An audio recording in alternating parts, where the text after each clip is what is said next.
Парламенттик угууда талкуу болгон Кыргыз Республикасында үйлөнүү той, үй бүлөлүк салтанаттарды маркумду акыркы сапарга узатуу жана маркумдун элесине арналган иш-чараларды өткөрүүнү тартипке келтирүү жөнүндө мыйзам долбоорунда эл өкүлдөрү эле эмес, айыл аймактардан келген аксакалдар, коомдук ишмер, маданият өкүлдөрү да катышты. Мыйзам демилгечиси Улукбек Ормонов ашыкча ысырапкерчиликке чек коюу боюнча мигранттардын кайрылуусу, аксакалдардын сунуштары 2 жылга созулган пандемиядагы жагдайлар долбоорунун чыгуусуна себеп болду дейт. Буга чейин мындай долбоор 5-6 чактырылышта көтөрүлүп, бирок колдоо таппай калган. Мыйзамдагы негизги жоболор үйлөнүү той, үй бүлөлүк салтанаттарга чектөө сунушталган. Үй бүлөлүк салтанаттар 100-дөн 200ге чейин адамды чакыруу менен жүргүзүлсүн деп, үйлөнүү той салтанаттары 200-дөн 300ге чейинки адамга банкет менен бир күн ичинде өткөрүлөт.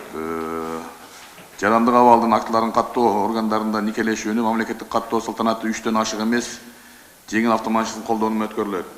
Ашыкча чыгым маркумду акыркы сапарга узатуу, сөөк коюудан кийинки мааракелерди аша чаап кеткендиктен ага карата да беренелер киргизилиптир. Жаназа болгон күнү маркум менен коштошууга келгендердин саны чектелбейт, бирок ири мүйүздүү мал, жылкы союу токтотулат. Ал эми калган мааракелеринде 100-дөн 300ге чейинки адамдарды чакыруу менен өткөрүлөт. Ошондой эле тартипке баш ийбегендерге 20 000 сом айып акча салынса, мыйзамды аткарбаган мамлекеттик жана муниципалдык кызматкерлер жумуштан бошотулары көрсөтүлгөн. Коомдук талкууга катышкан аксакалдар Кыргыздын экономикасын эңшерип жаткан атаандашуу, ашыкча ысырапкерчиликке каршы мыйзам долбоорду колдоорун айтышат. Эми муну кылдатталдап, терең ойлонуп, шашпай жазуу керек. Болбосо атаандашуу курчуп, аны тыюу кыйындап баратат.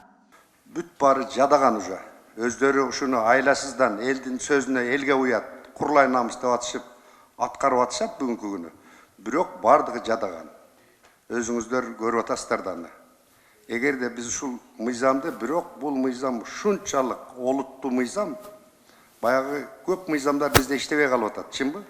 Муну ашыкпай, чындап эле детально аябай разборка жасап туруп, жакшы иштей турган кылып жазсак, биздин ар бир атуулубуздан дагы жакшы жашап калат, мамлекетибиз дагы экономикасы өсөт. Мен буга толук ишенем. Мыйзам долбоордо сунушталган 20 000 айып пулду кескин көбөйтүү сунушун билдиргендер болду. Себеби бул сумма аз болгондуктан колунда бар жарандар көзгө илбей айыпты төлөп өз билгенин жасай берет. Мындан улам аны 100-150 000 сомго жогорулатуу зарыл. Штрафтын өлчөмүн 100 000 сомго чейин, 150 000 сомго чейин көтөрүп койсо дегендер бар. Мен комментарийлер топтоп койгом. Элдин ою да булчу жалпы. Бул өтө чоң көйгөй, курнамыз да бул жөн элечи. Ушуну колдойбуз, эми дагы сунуштар болсо беребиз. Өзүнүн ойлорубуз бар. Улукбек агайга дагы өзүнүн ойлорубузду жөнөткөнбүз, жөнөтүп турабыз дагы кошумча алымчаларды. Рахмат, негизи сиздерге рахмат ушуну колдогонуңуздарга. Бул элдин эң чоң глобалдуу маселеси.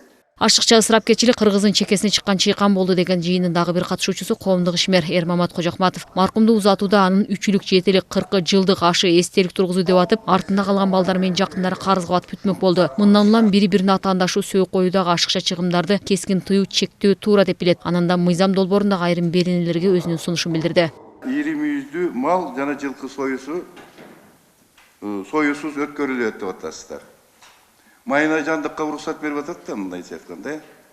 Анан 500-600 адам барса, кыргыздын эмне кылат? Анан куда сөөгө кирет, устукан тартыш керек. Ушуга запрет коюш керек. Мал союлбайт деп эле. Майда жандыкты эле, тиги бодомал деле, жылкын деле. Мал союлуусуз өткөрүлөт деш керек. Бирок долбоорго жыйында сунуш пикирлер көп болду. Айрым тактоо киргизе турчу жагдайларды белгилешти. Себеби үйлөнүү үлпөттөрүндө 3 чунадан ашпашы керек делгени менен азыр автобустар менен сейилүүгө чыгууда. Ал эми маркумду жерге берүүдө бодомал союуга тыюу салышса, 10дон ашык кой союп, чыгымы андан ашып түшүп жатыптыр. Ошондой эле мыйзамдын ишке ашуусун көзөмөлдөө айрым мамлекеттик кызмат адамдарын жумуштан четтетүү өңдүү беренелерде да тактоочу жагдайлар бар.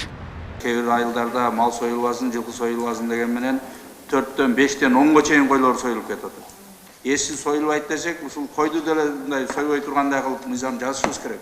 Анткени ал малдын ордуна дагы кайталап кетейин, 5-10го чейин койлор союлуп кетет. Саясий кызмат орундарына мисалы үчүн айылдык кеңештин депутаттары саясий муниципалдык кызматкер болуп эсептелет. Анын төрагасы, орун басары дагы, депутаты дагы. Аларды кантип кызматтан алат? Чакыртып алабы, кандай кылат? Алар шайланган кызматкерлер да. Жогорку кеңештин депутаттары кандай болот? Мисалы үчүн саясий кызмат ордуна кирет. Анан атайын кызмат орду, соттордун статусу жөнүндө мыйзам бар. Соттор атайын кызмат ордуна кирет, ушуларды так жазыш керек болот да. Демилгечинин айтымында буга чейин бул багытта президенттин жарлыгы чыккан болсо, эми аны мыйзам менен бекемдөө үчүн бул долбоор иштелип чыгууда. Аны жергиликтүү бийлик ишке ашыруу керек. Мына бул жерде бир туугандар жөнүндө. Эгерде бир туугандарга тилиң өтпөсө, сен айыл өкмөттү кантип башкарасың? Айылды, башка жерди Биз антип чоңдорго чек койбосок, эл ишенбейт буга. Жетекчисинби, биринчи бир тууганын көндүр. Мыйзам бар деп. Антип биз кете берген болсок, анда мыйзам аткарылбайт такыр. Талкууда турган долбоорго той аштардагы кийит, себет, кошумчаларды кыскартуу тууралуу сунуштар да айтылган. Бирок маркумдун мааракелери той аштардагы ашыкча жөрөлгөлөрдү диний чөйрөдөгү өкүлдөр, молдолор түшүндүрүү иштерин жүргүзмөк болушту. Ашыкча чыгымдарды азайтууга багытталган мыйзам долбоорун алкагында атайын комиссия түзүү чечими кабыл алынды. Шекер Сатыбалдыева, Аскар Маратов, Нью ТВ.